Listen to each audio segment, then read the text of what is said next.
அனைவருக்கும் வணக்கம். டைனஸ் குளோபலுக்கு உங்கள் அனைவரையும் வரவேற்கிறேன். இந்த வீடியோவில் வந்து பார்த்தீங்கன்னா, டைனஸோட பிரைமரி ப்ராடக்ட் ரோசன்டா அப்படிங்கிற ப்ராடக்டோட டீட்டெயில்ஸை பற்றி கொஞ்சம் தெரிஞ்சுக்குவோம்.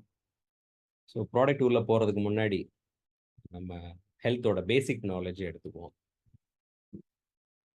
ஹெல்த்துன்றது உண்மையில் ரொம்ப ஒரு முக்கியமான விஷயம். என்ன இருந்தாலும் இந்த ஹெல்த் இல்லை அப்படின்னா ஒரு நிறைவு அப்படின்றது இருக்காது.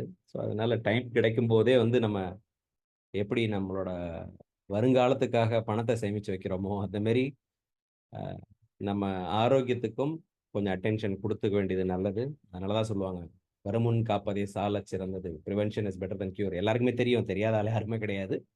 பட் இதில் வந்து கவனம் செலுத்துறது ரொம்ப கம்மி தான். எப்படின்னா நம்ம வந்து இப்போ பொருளாதார உலகத்தில் இருக்கோம், காசு சம்பாதிக்கணும்னு ஓடுன்னு ஓடுறோம்.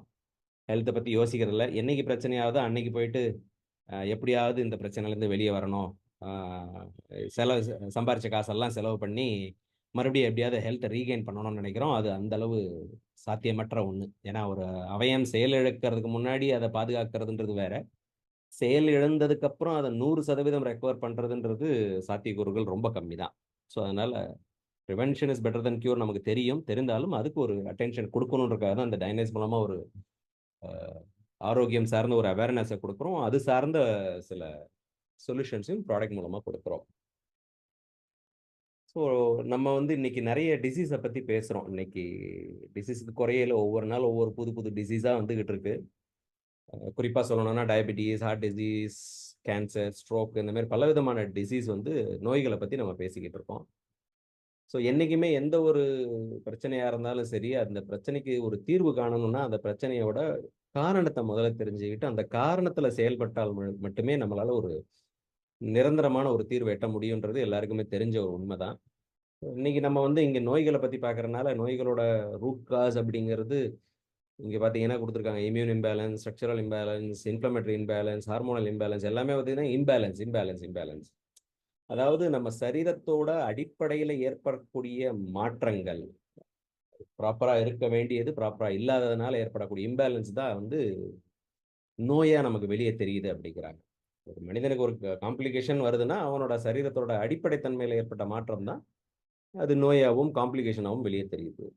அடிப்படைத்தன்மை அப்படின்னு யோசிக்கும்போது பேசிக்கா சொல்லணும்னா நம்ம சரீரம் என்பது கோடிக்கணக்கான செல்களால் ஆனது. இது எல்லாருக்குமே தெரிஞ்சதுதான்.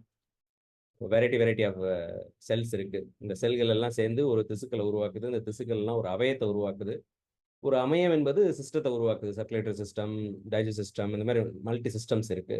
இந்த சிஸ்டம் எல்லாம் சேர்ந்ததுதான் ஒரு மனித சரீரம்.